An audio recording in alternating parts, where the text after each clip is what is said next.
Assalamualaikum warahmatullahi wabarakatuh. Bismillahirrahmanirrahim. Rabbi shrah li sadri wa yassir li amri wa hlul 'uqdatam min lisani. Allahumma shalli wa sallim ala sayyidina Maulana Muhammadin wa ala alihi wa sahbihi ajmain. Amma ba'du. Ini yang saya hormati pertama, pengatur saya ini Profesor Dr. Haji Maskuri. Yang cara ngomong tidak kayak profesor tapi kayak jurkam. Jadi kalau ciri utama akademisi itu kalau ngomong itu teduh, datar, runtut, sehingga memaksa orang lain itu menerima karena runtutan logika yang terbangun. Nah, kalau ini ndak, pokoknya kasar gitu, pokoknya orang itu. Ini agak lazim, agak dalam dunia ilmu.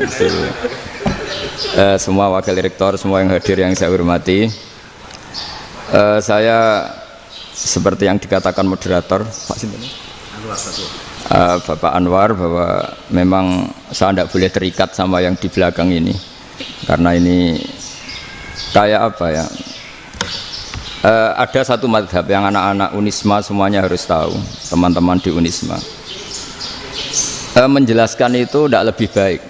Jadi karena seakan-akan belum melakukan.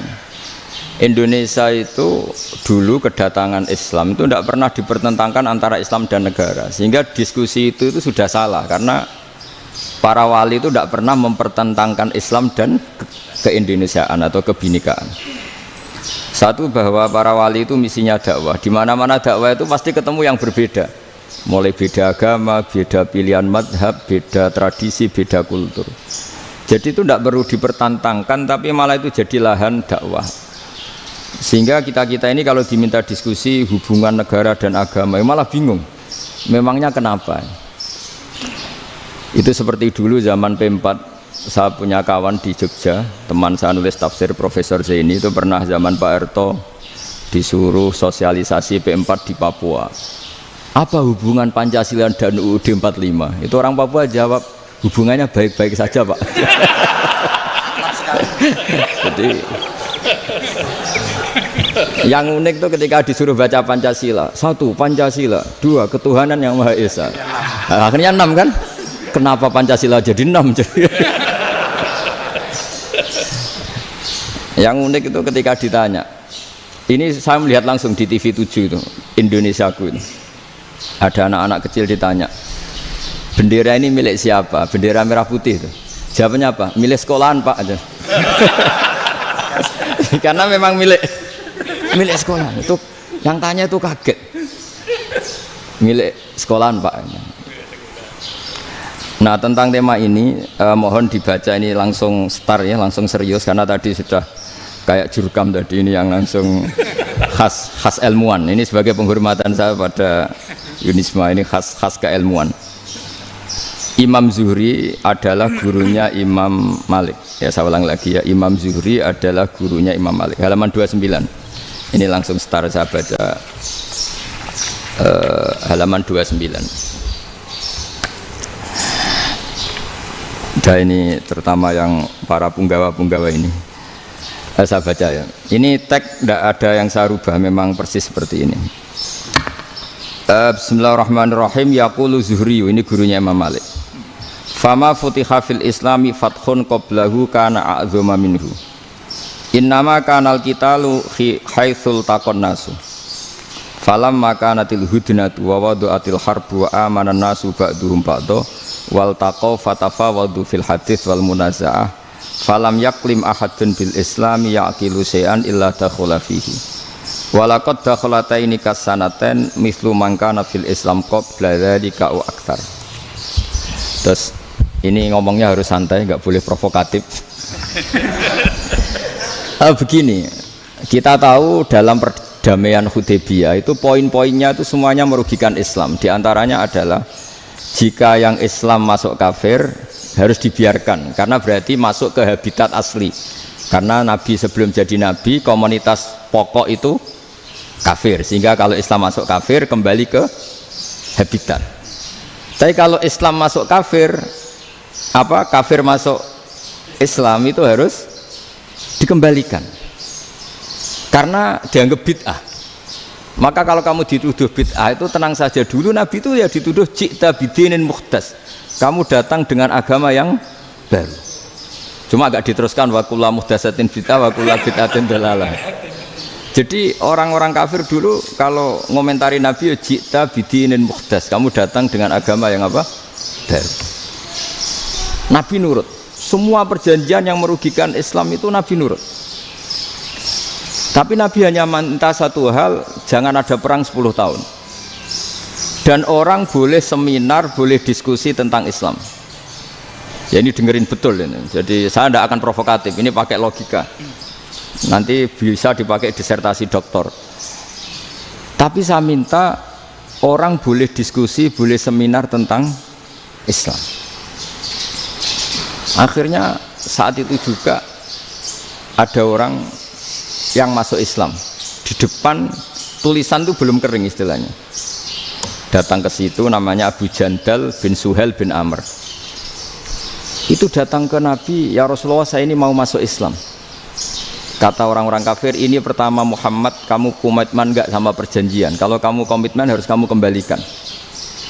Nabi bilang, ya Abu Jandal kamu kembali ke mereka, ke habitat mereka, yaitu menjadi kafir, di komunitas kafir maksudnya.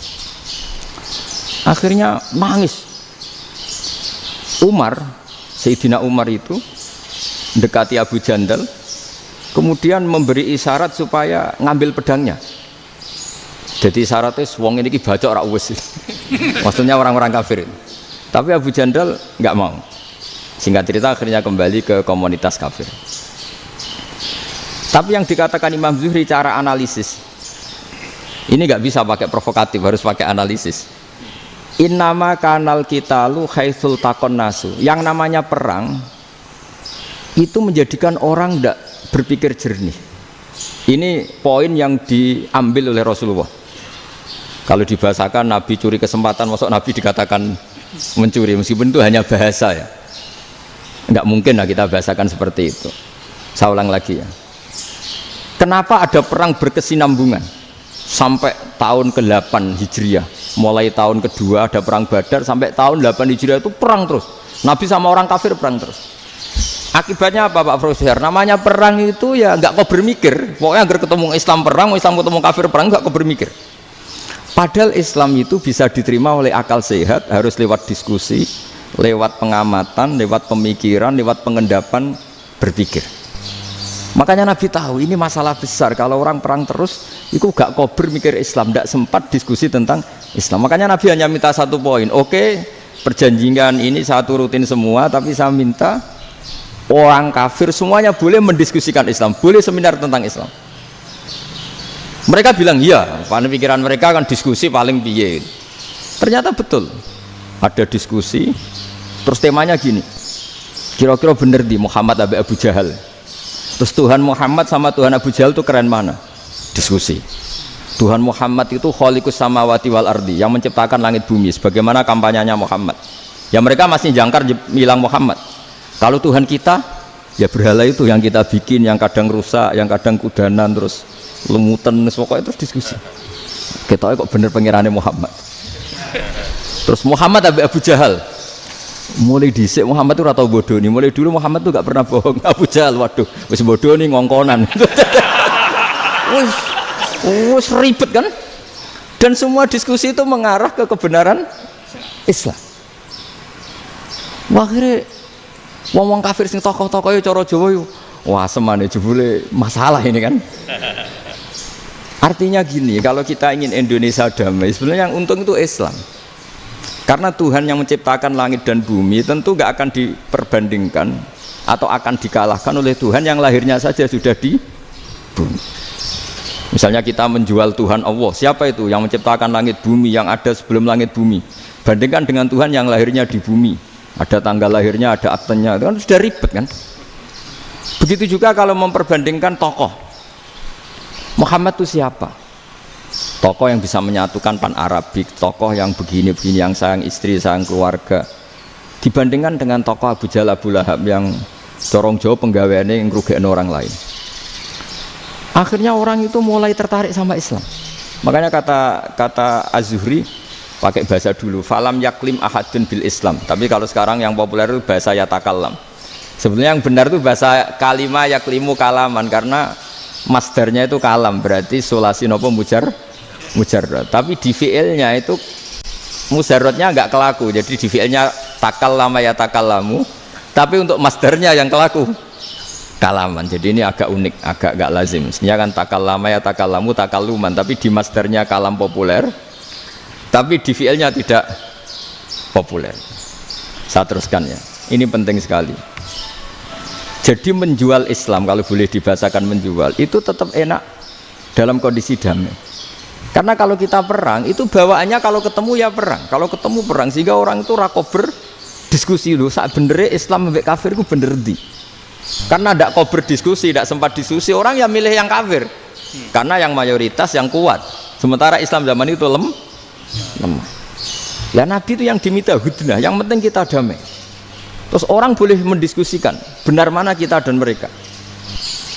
Ya setelah diskusi ya tadi kan nggak mungkin Allah yang begitu keren hebat pencipta langit bumi dibandingkan berhala yang mengurus dirinya sendiri saja tidak bisa.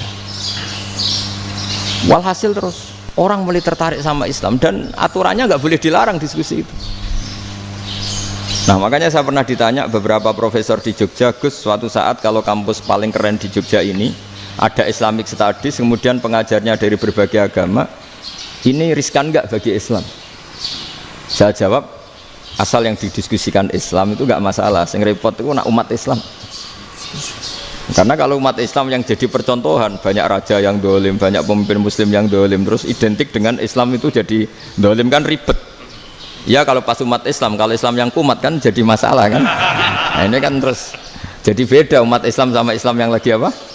Kumat. Singkat cerita terus Islam mendapat posisi yang luar biasa.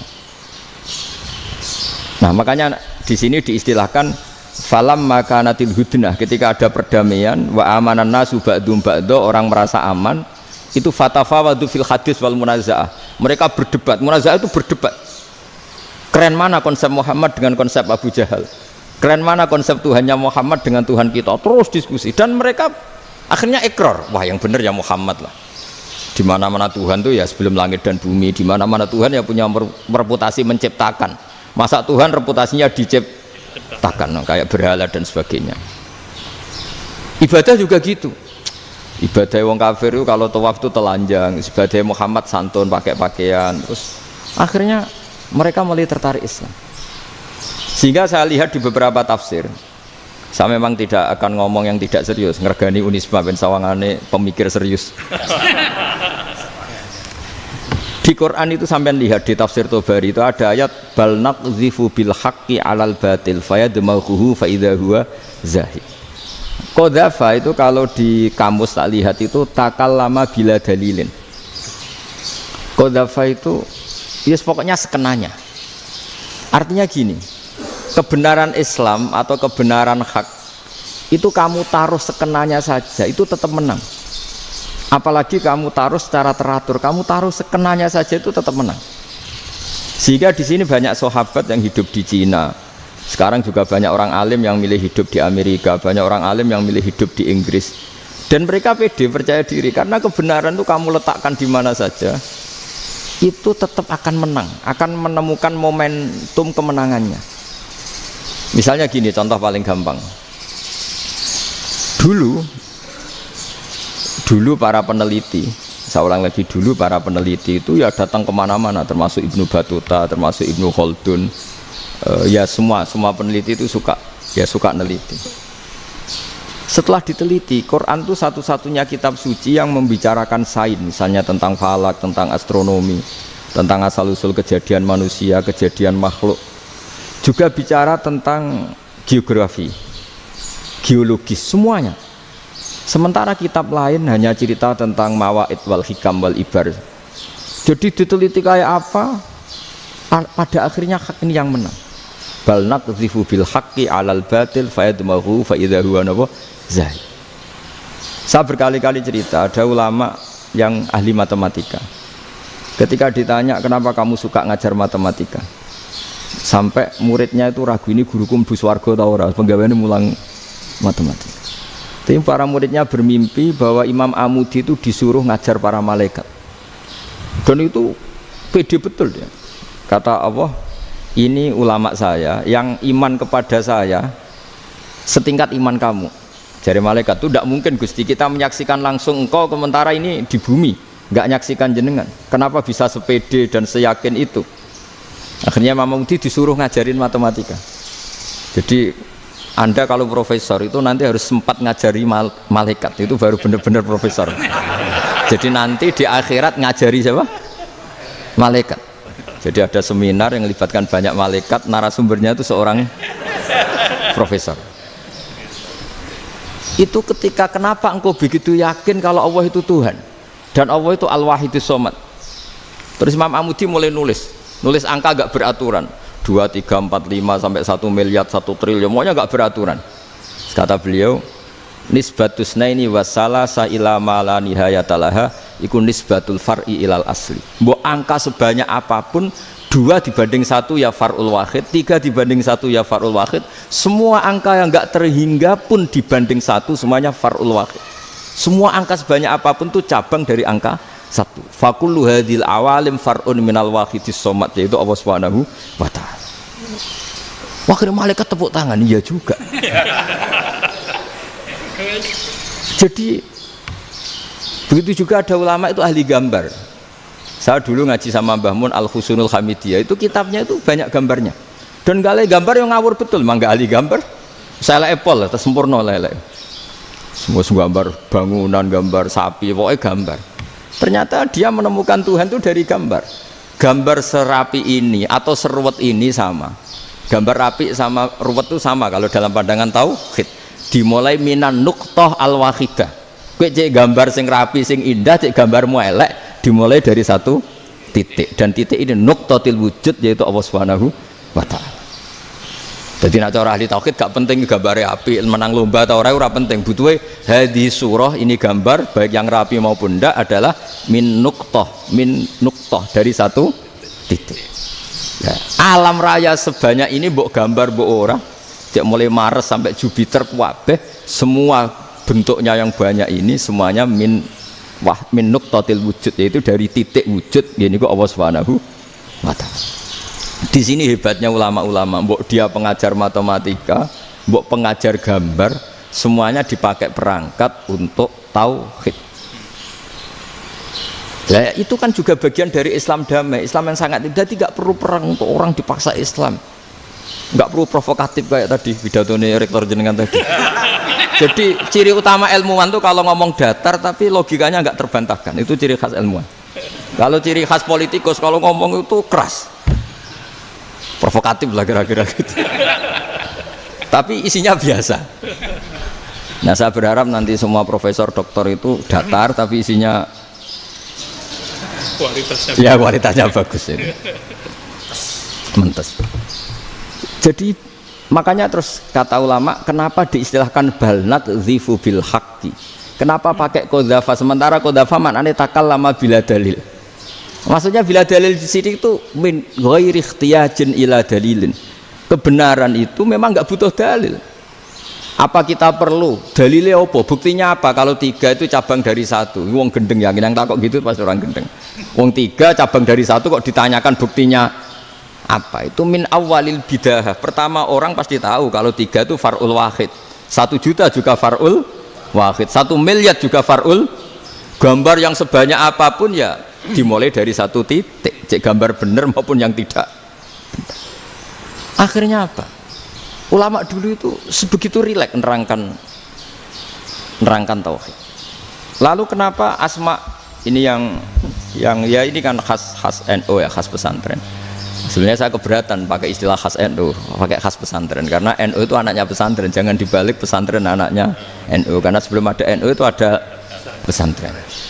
Tapi kayaknya Unisma lebih suka pakai bahasa NU dan saya ya agak-agak orderan yang terpaksa disuruh ngomong. Ini agak apa ya, agak kacau sebetulnya, ini agak kacau. Jadi NU itu sama pesantren itu tua pesantren. Jadi NU dilahirkan pesantren, bukan dibalik pesantren dilahirkan NU.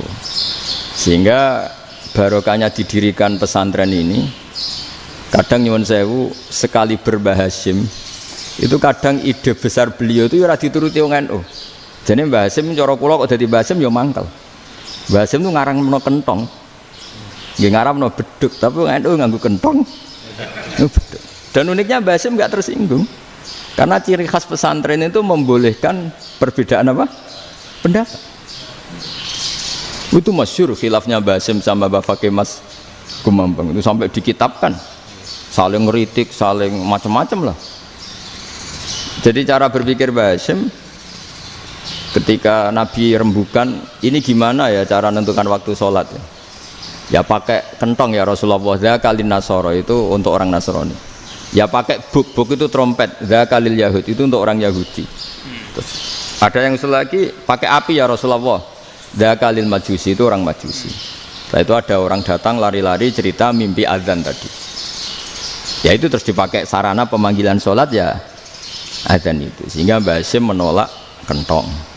Karena mantas sababi qaumin fahuwa minhum. Beliau keras sekali sampai bilang haram. Beliau judulnya ya haram. Al-Jasus Antakhrimin Nakus. Setelah naskah itu sampai ke Mbah Fakih Mas Kumambang di Gresik situ, di daerah Dukun situ. Dulu nggak ada WA ya, jadi sampainya ya lama. Makanya saya sampai sekarang tidak punya WA karena ya saya ulama kan, kalau WA-an terus ya jadi ulama. Nggak jadi ulama main WA-an terus itu.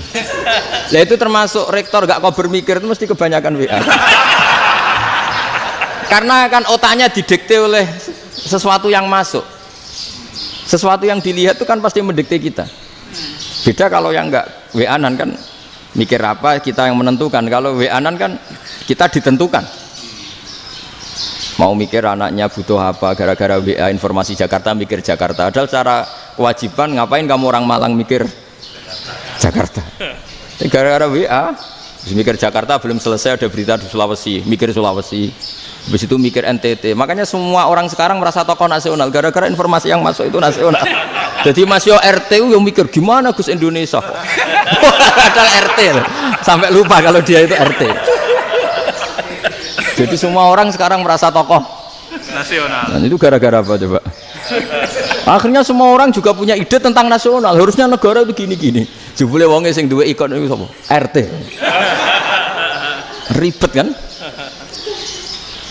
Saya teruskan. Setelah naskah itu sampai ke Kiai Fakih Mas Kumambang. Beliau itu marah besar.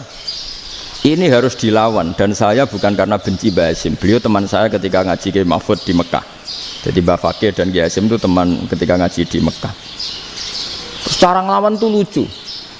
Lucu, gak ilmiah tapi gak ilmiah wong alim tetap ilmiah. Di mana-mana serupa itu tidak sama. Ya kalau mungkin zaman Nabi di Medina itu zaman itu kentong itu identik dengan milik Nasrani. Di Indonesia beda. Pos kampling ya kentong, kebakaran ya kentong, wae sarapan orang di LP ya pakai kentong. Jadi tidak ada jaminan kalau kentongan itu identik dengan Nasrani. Lalu haramnya di mana? Yang di mana-mana tasabuh itu identik. Ini tidak identik. Mulai masalah kan? Mulai masalah. Jadi beliau gaya judul Hazruus. Hazruus itu kepala bergeleng-geleng. Sekarangan kok ngene jadi sekarangan kok provokatif gitu. Nah. Dan itu Mbah Hasyim ya hormat Mbah Fakih hormat Mbah Hasyim.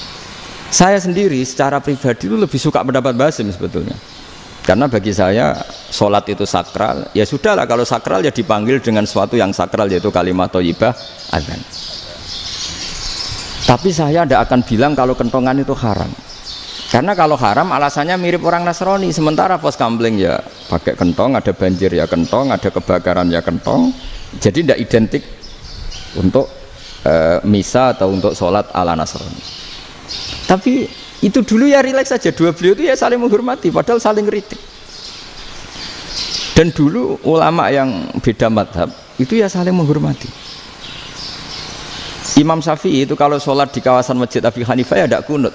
Ketika ditanya kenapa kamu tidak kunut sementara engkau berpendapat kunut itu sunat, ikroman di hadal madhab, saya sangat menghormati madhab.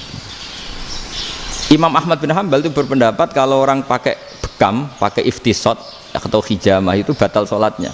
Sementara Imam Syafi'i mengatakan tidak batal apa sholatnya atau wudunya tidak batal.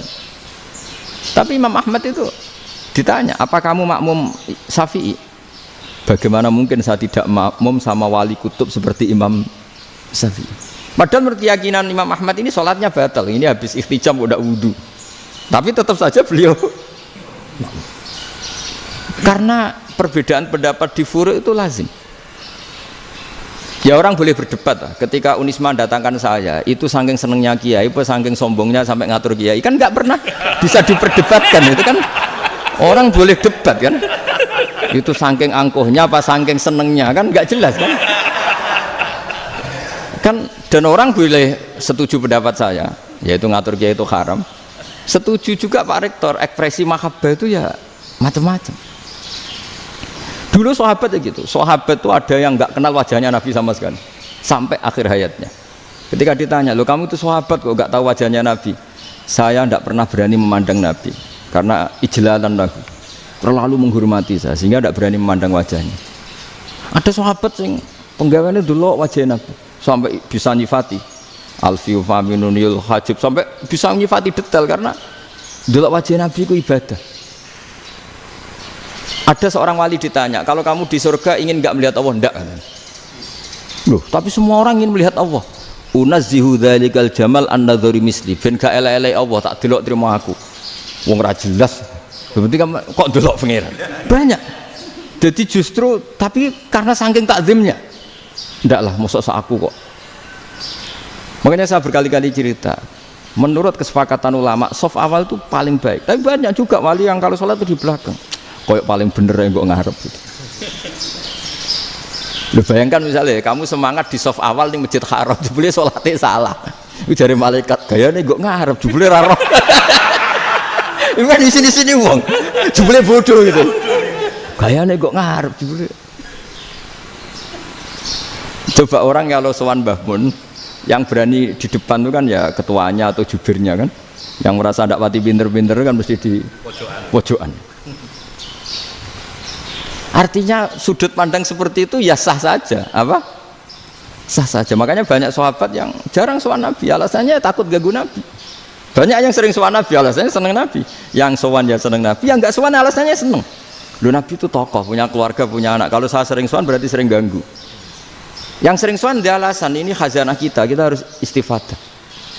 Jadi zaman dulu dia biasa dua sahabat, yang satu milih mahabbah itu milih sering sowan, yang satu juga mahabbah milih tidak sering.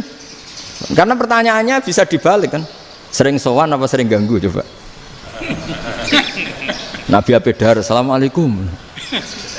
Nabi nimang cucunya, assalamualaikum.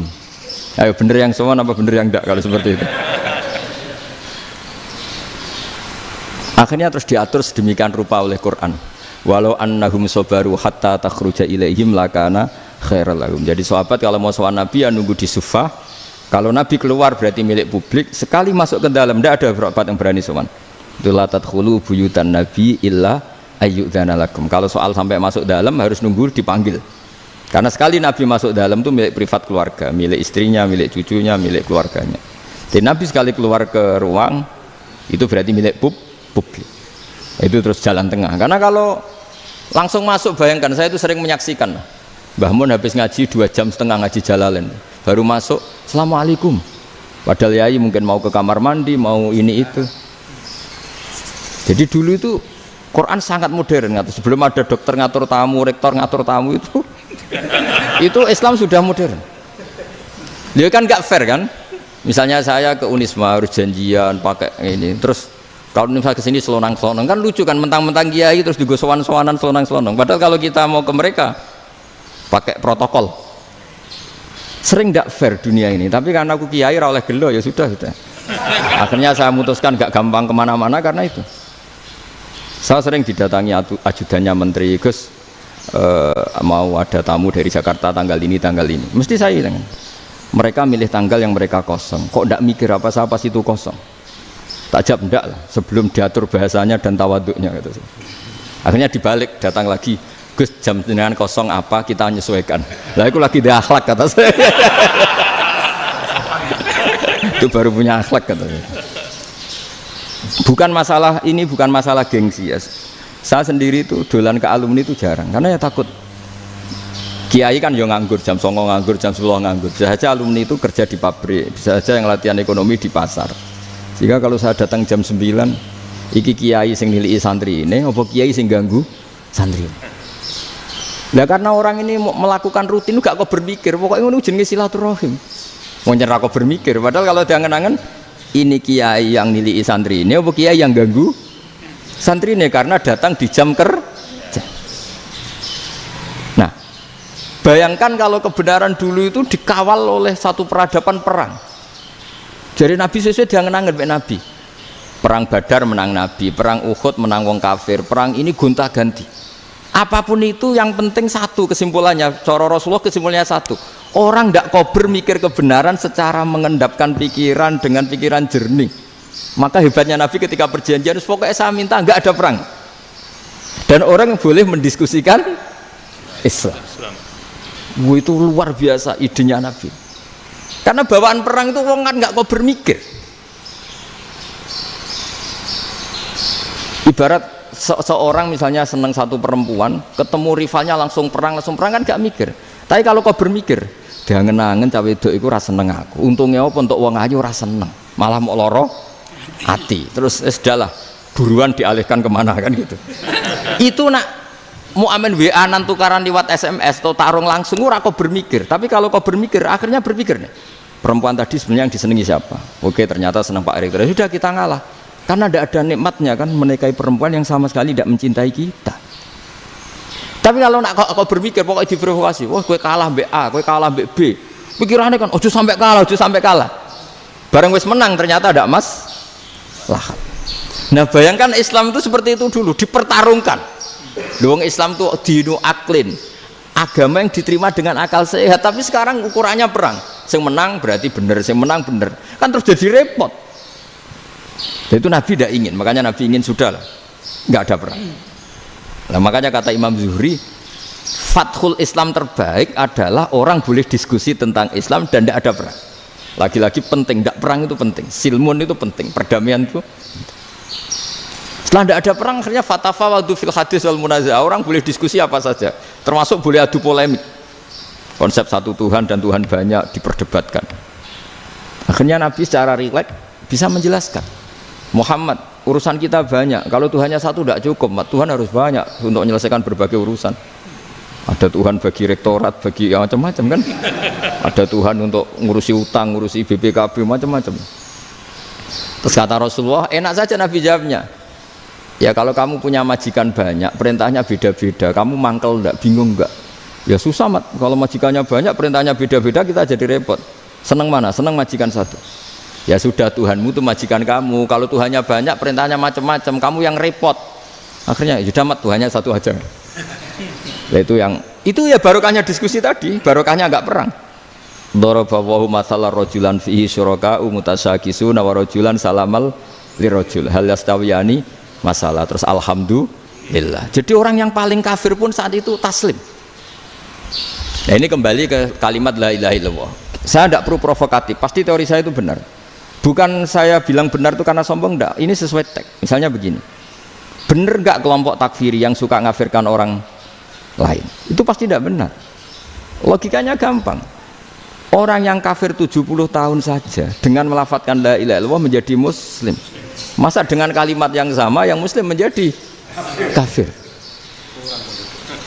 Itu logikanya kan enggak ketemu. Orang kafir 70 tahun untuk menjadi muslim disuruh baca apa? La ilaha illallah. Tapi gara-gara baca la ilaha illallah nyekel patok jadi kafir. Pertanyaannya, loh ini kalimat apa? Kalimat untuk mengkafirkan apa kalimat untuk mengislamkan? Karena yang kafir dengan kalimat itu menjadi Islam, ternyata yang Islam dengan kalimat itu menjadi kafir. Itu ketemu nggak? Cara logika itu kan nggak ketemu kan? Makanya cara pikirannya Abdul Hasan As-Sadzili, dan saya setuju pikiran itu.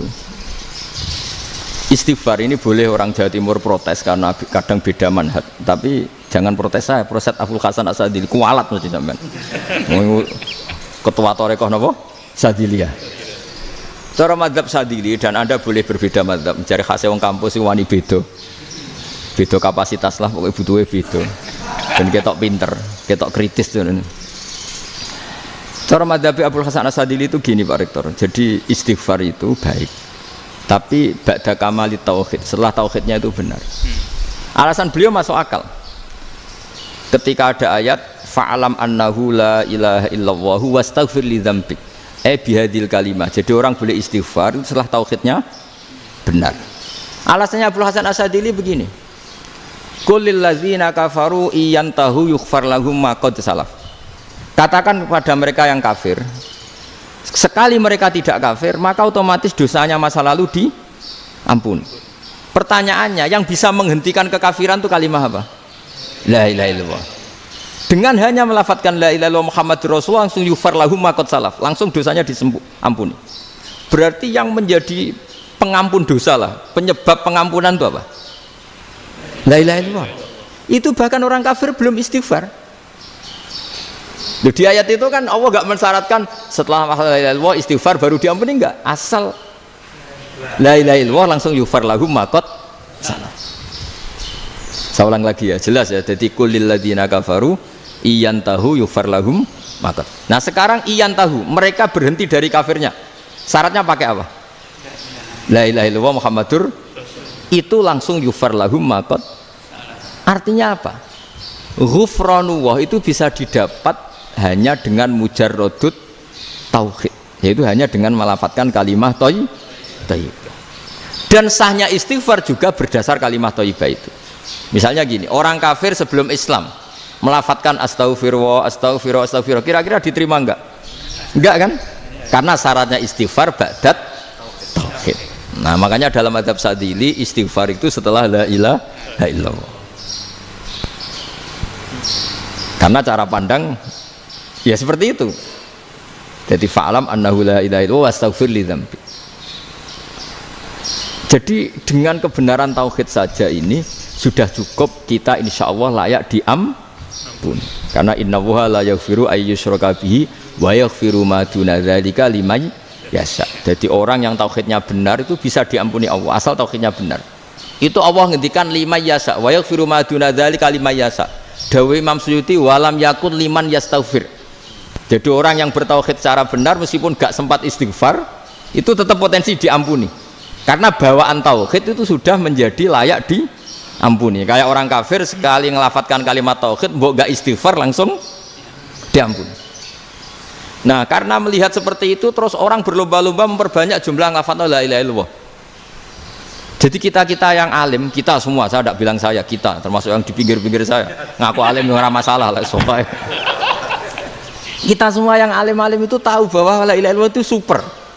Sudah bawaannya tauhid, juga punya kelayakan diampuni. Nah, kemudian nasib kita agak sial. Malah kalimat ini dituduh bid'ah, dituduh khurafat. Mergo Nabi nggak pernah tahlilan, Nabi nggak pernah. Nabi nggak pernah tahlilan kalau diartikan Nabi ra tau maca la ilaha illallah, enak gak kalimat ini. Nah, ini provokatif ini.